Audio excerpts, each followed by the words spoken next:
महाराज मनु के 3 कन्या और 2 पुत्र, उत्तानपाद और प्रियव्रत। लेकिन महाराज एक बार महाराज मनु को बहुत बड़ा दुख हुआ। आपको इस सुंदर दिव्य कथा श्रवण करने के लिए मिल रही है, लेकिन आप ध्यान से सुने तो वही लाभ मिलेगा। महाराज ये पवित्र वंश मनु का, महाराज मनु को एक बार बहुत भारी दुख हुआ। ध्यान दें, दुख हुआ। पूछा दुख क्यों हुआ? सबसे बड़ा जीवन में दुख किसका है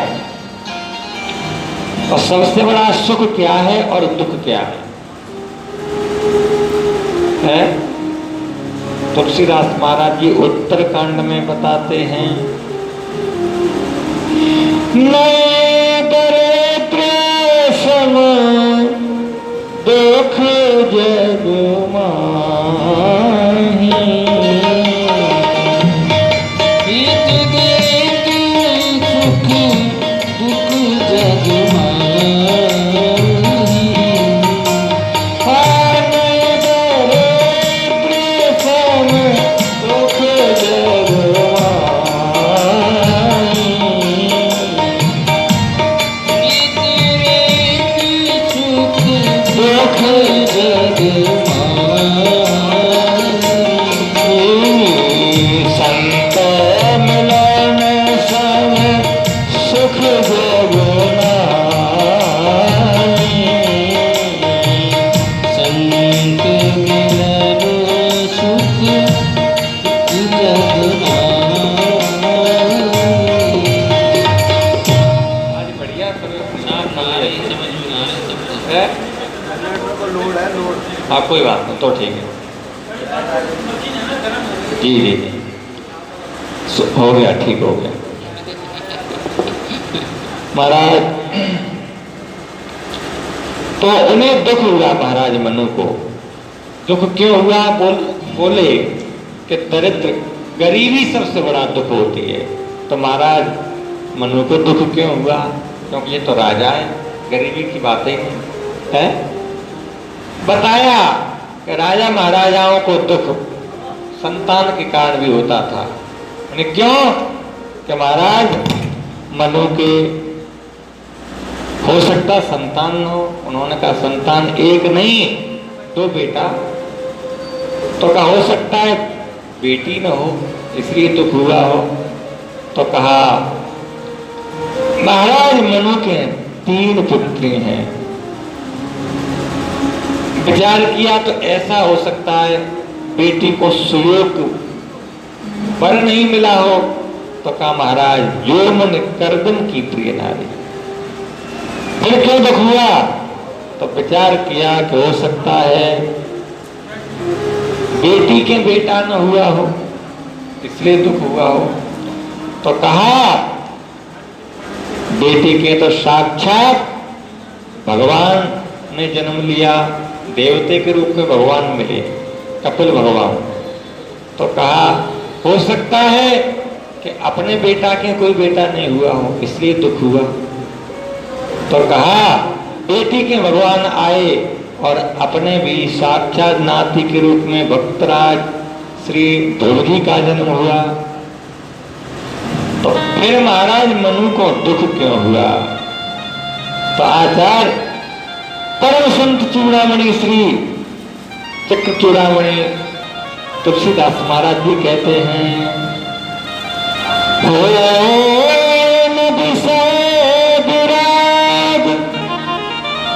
भवन बसत भय चौथपन, हृदय बहुत दुख लाग, जन्म गए हर भगत बिन। जन्म भगवान की भक्ति के बिना जा रहा है, इसलिए दुख है। तो सबसे बड़ा अगर जिंदगी में दुख है तो किस बात का? कि हम भगवान की भक्ति नहीं कर पाए। मनुष्य जन्म में अगर भक्ति नहीं कर पाए तो फिर भक्ति करेंगे कब? महाराज जो प्रसूति कन्या है महाराज मनु की, उसका विवाह दक्ष प्रजापति के साथ हुआ और दक्ष ने 16 कन्याओं को जन्म दिया। कितनी? 16 कन्या हुई प्रसूति के गर्भ से। 16 में से महाराज 13 कन्या धर्म के लिए ब्याही गई। कितनी? 13 कन्या। और एक कन्या पितरों को दी गई, एक कन्या अग्नि को, और सबसे छोटी वाली जो कन्या है जिसका नाम है सती, वो भगवान भूत भावन भोले बाबा के साथ ब्याह हुआ। महाराज धर्म का वंश बड़ा ही पवित्र वंश है। आप लोगों ने सुना होगा, धर्मात्मा नाम सुना होगा, धर्म के बारे में चर्चाएं सुनी होंगी। लोग कहने भी लगते हैं कि वो बड़े धर्मात्मा है, लेकिन धर्मात्मा कहते किसे? धर्मात्मा के लक्षण क्या है, पहचान कैसे होगी कि धर्मात्मा है ये? ध्यान दीजिए, धर्म की पत्नी कितनी है? 13।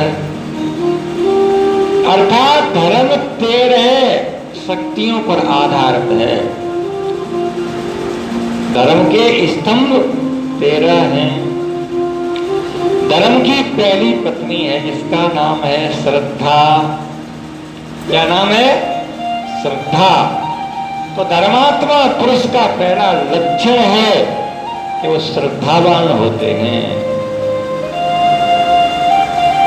वो श्रद्धावान होते। श्रद्धा लभते ज्ञानम। और श्रद्धा से एक पुत्र हुआ। जो श्रद्धा पत्नी है उससे पुत्र हुआ, इस पुत्र का नाम हुआ शुभ। तो धर्मात्मा पुत्र जो श्रद्धावान होते हैं उनसे शुभ की प्राप्ति होती है। धर्मात्मा पुरुष के यहाँ पर कभी अशुभ नहीं होता है महाराज। हाँ। और धर्म की दूसरी पत्नी है जिसका नाम है मैत्री। इसलिए पहचान ये है कि धर्मात्मा जो होते हैं वो संसार को मित्रवत देखते हैं। मित्र से पुत्र हुआ प्रसाद। धर्म की तीसरी पत्नी होती है।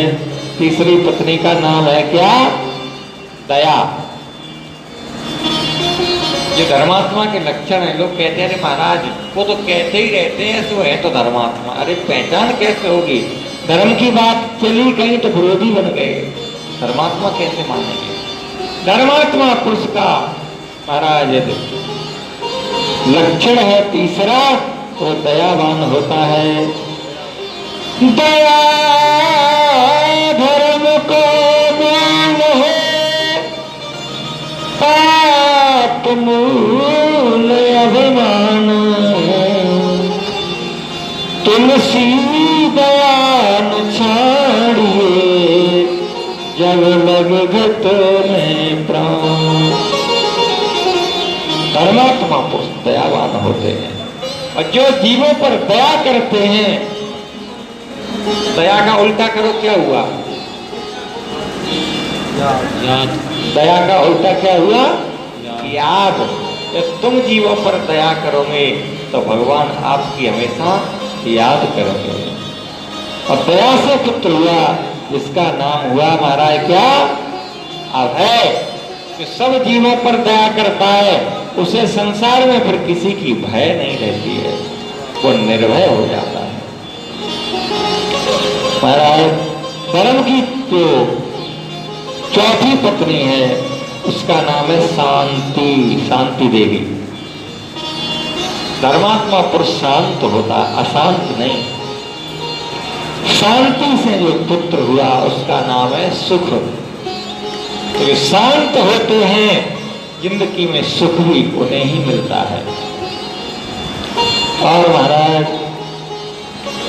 धर्म की पांचवी पत्नी तुष्टि। तुष्टि से पुत्र हुआ प्रमोद। धर्मात्मा पुरुष अपने आप में महाराज संतुष्ट रहते हैं। धर्म की छठवीं पत्नी पुष्टि है, पोषण को कहलाते हैं। धर्म की सातवीं पत्नी है क्रिया। धर्मात्मा पुरुष होते हैं वो क्रियावान होते हैं, निष्क्रिय नहीं, क्रिया करते हैं, क्रिया से योग होता है। धर्म की आठवीं पत्नी है जिसका नाम है उन्नति। जो धर्म में इतने लक्षण हैं उनकी जीवन में उन्नति होती है महाराज।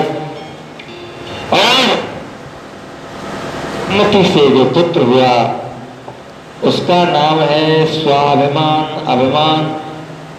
धर्मात्मा पुरुष को यदि अभिमान होता भी है तो किसका होता है? देखिए, अभिमान तो संसारियों को होता है। आप कहो कि धर्मात्मा में अभिमान कहां से आ गया? धर्मात्मा में भी अभिमान होता है लेकिन अपना नहीं, अंतर ये है। एक संसारी पुरुष में जो अभिमान होता है वो उसका अपना अभिमान है, लेकिन भक्त में अभिमान होता है वो अपना नहीं, वो ठाकुर जी का होता है। एक भक्त ने कहा ठाकुर जी के पास जाकर के, प्रभु आपके खजाने में एक अभिमान नाम की वस्तु ऐसी पड़ी है जिसका आप कभी उपयोग नहीं करते हैं, वो हमें दे दो, मेरे काम में आ जाएगी। भगवान ने कहा हमारा अभिमान आप क्यों लेना चाहते हो, आपके पास अभिमान है नहीं। भगवान ने कहा वो है, भक्त ने कहा कि वो अभिमान हमारा है लेकिन हमें चाहिए तुम्हारा। कभी कभी आपने देखा होगा बड़े अरबपति खरबपति जो लोग होते हैं उनके यहाँ लाखों की चीज ऐसे ही कबाड़े में पड़ी रहती है और वो किसी गरीब को मिल जाए तो उसका काम बन जाए। तो भगवान तो अखिल ब्रह्मांड नायक हैं, इनके कोष में अभिमान नाम की ये वस्तु ऐसे ही खराब पड़ी है, क्योंकि भगवान किसका अभिमान करे महाराज। फिर अरे भक्त ने कहा हे प्रभु अभिमान नाम की आपकी वस्तु खराब हो रही है, हमें दे दो। भगवान ने कहा तुम फिर क्या करोगे कि संसार में मन हमारा हो और प्रभु अभिमान मुझे तुम्हारा हो। असय अभिमान जाए नहीं भोरे, असय अभिमान जाए नहीं भोरे, असय अभिमान जाए नहीं भोरे, असय अभिमान जाए नहीं भोरे, असय अभिमान जाए नहीं भोरे। मैं सेवक रघुपति मोरे, मैं सेवक रघुपति मोरे, मैं सेवक रघुपति मोरे। महाराज ये जो कहा तो अभिमान भक्त में यदि होता है, अभिमान यदि भक्त में होता है तो वो अभिमान भगवान का होता है, अपना अभिमान नहीं। तो महाराज अभिमान हुआ। और धर्म की नौवीं पत्नी है जिसका नाम है बुद्धि। धर्मात्मा पुरुष बुद्धिमान होते हैं। बुद्धि से पुत्र की प्राप्ति हुई। क्या नाम है पुत्र का? प्रयोजन। आपकी बुद्धि का प्रयोजन क्या है? बुद्धिमान होने का प्रयोजन क्या? देखिए हमारे यहाँ दो प्रकार के लोग हैं, ये तो हाथ बढ़ जाते हैं जो कहें चाहें तो। दो प्रकार के लोग हैं, एक होते हैं विद्वान, है ना, और एक होते हैं विद्यावान। विद्वान किसे कहते हैं और विद्यावान कौन होते हैं? आगे विद्वान और विद्यावान में अंतर क्या है? विद्वान है रावण, विद्वान रावण है, और विद्यावान है हनुमान जी महाराज। विद्वान में अकड़ होती है। आ जाइए,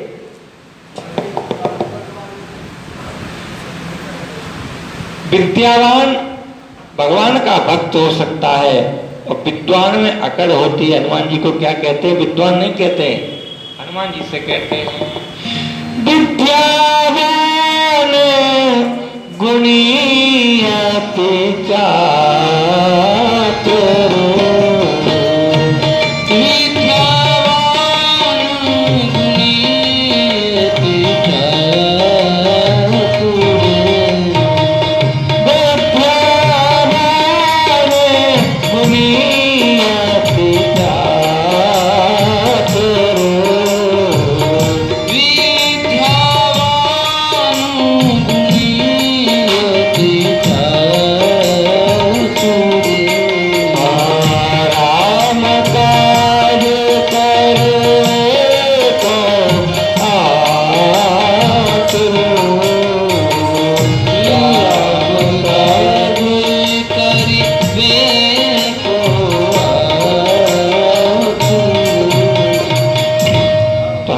विद्यावान हैं, और जो विद्यावान होते हैं वो भक्त होते हैं। विद्वान में अकड़ रहती है।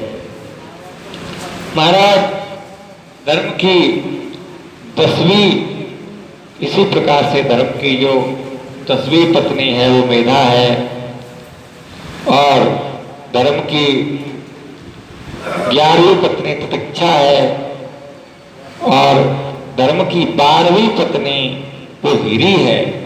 हिरी कहते हैं लज्जासो, क्योंकि धर्मात्मा फिर लज्जावान होते हैं, लज्जावान होते हैं, वो निर्लज्ज नहीं होते हैं। धर्मात्मा के अंदर लज्जा होती, लोग कहते हैं वो तो निर्लज्ज है, नहीं, उनके अंदर लज्जा होती है। और महाराज लज्जा से पुत्र हुआ जिसका नाम है क्षेम। जो लज्जा रखते हैं उन्हें क्षेमता की प्राप्ति होती है, उनका कुशलता होती है। धर्म की 13वीं पत्नी है जिसका नाम है मूर्ति देवी, उनका नाम है मूर्ति, और मूर्ति से जो पुत्र हुए हैं 2, उनका नाम है नर नारायण। धर्म के वंश में जो साक्षात धर्म का रूप बन जाता है, मूर्तिमान धर्म बन जाता है, उनके वंश में अंत में नर नारायण की प्राप्ति होती है। ऐसा ये धर्म का वंश है महाराज। जो इस वंश को, जो इस परंपरा को बिगाड़ता है महाराज, संसार देखिए, सबसे उत्तम बात यह है, हम लोग कहते हैं कि भगवान की कृपा हमारे ऊपर है नहीं, हमारे ऊपर भगवान की कृपा कम है। हम ये कहते हैं कृपा भगवान की अब होने के लिए बची थोड़ी है, कृपा तो हो चुकी है आपके ऊपर।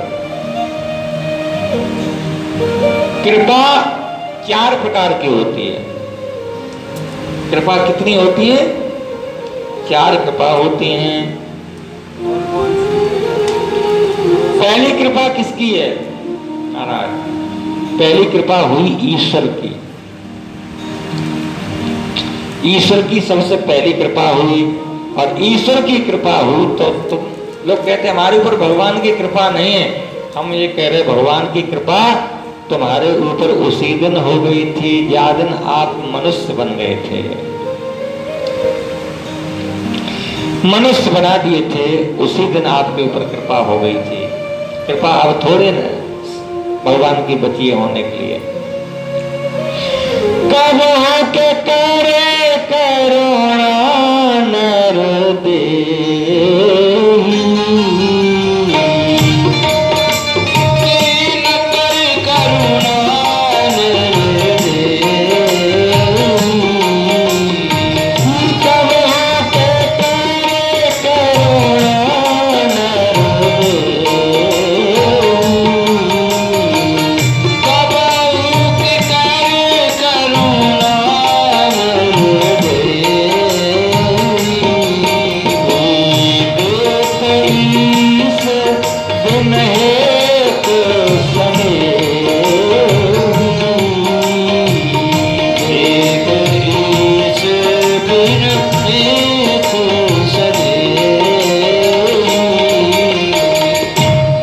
कृपा तो आपके ऊपर उसी दिन हो गई जिस दिन आप मनुष्य बन गए। भगवान की कृपा सबसे बड़ी कृपा है। इसके बाद दूसरी कृपा किसकी है? गुरुदेव की। कृपा कितनी होती है? 4। दूसरी कृपा गुरुदेव की है जो आपको मंत्र दिया। बहुत से लोग कहते हैं क्यों भैया गुरुजी से मंत्र लेना कोई जरूरी है? मंत्र तो पुराणों में लिखे ही है, मंत्र तो पुराणों में लिखे भरे पड़े हैं, तो फिर गुरुजी से ही क्या जरूरत?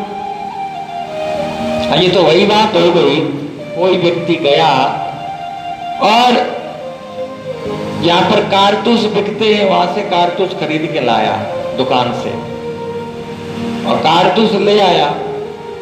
उसे दुकान पता था लेकिन उस पर बंदूक नहीं थी। कारतूस लेकर के उसने दीवार में मारे जोर जोर से, लेकिन उतने कारगर नहीं हुए जितने होना चाहिए। अब कहने लगा कि देखिए कारतूस,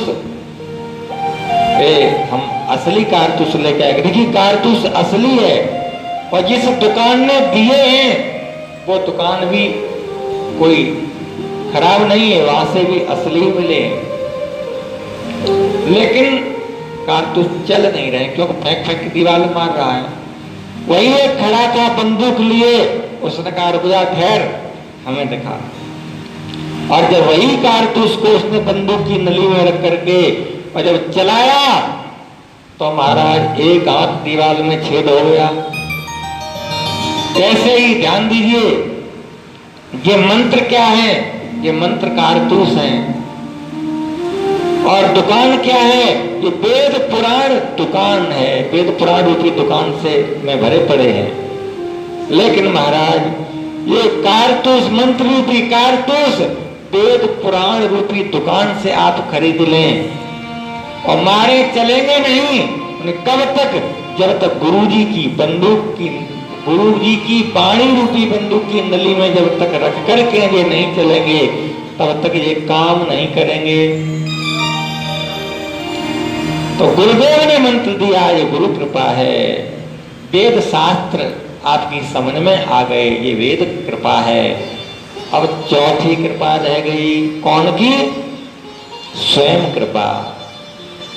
तो कहते हैं अरे भैया भगवान की कृपा तो उसी दिन हो गई तो मनुष्य बन गए, अब कृपा स्वयं की रह गई है आपके ऊपर। कृपा करो आप अपने पर, तभी कल्याण हो तेरा। कृपा करो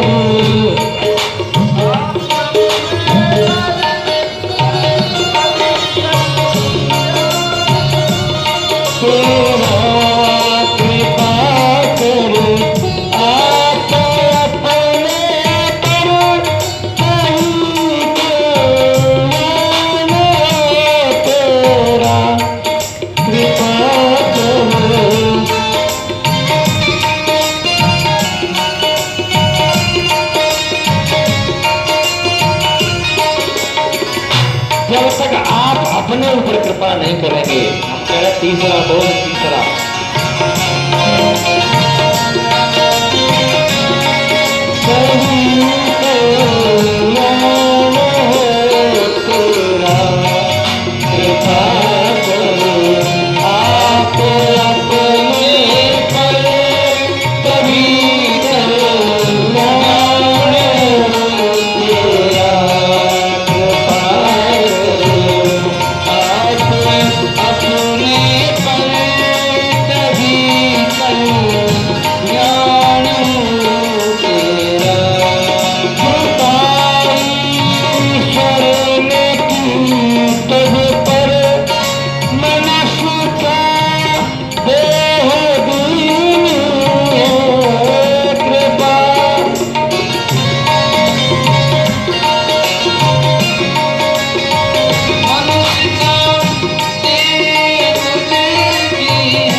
तक स्वयं की कृपा नहीं होगी तब तक कल्याण नहीं हो सकता है।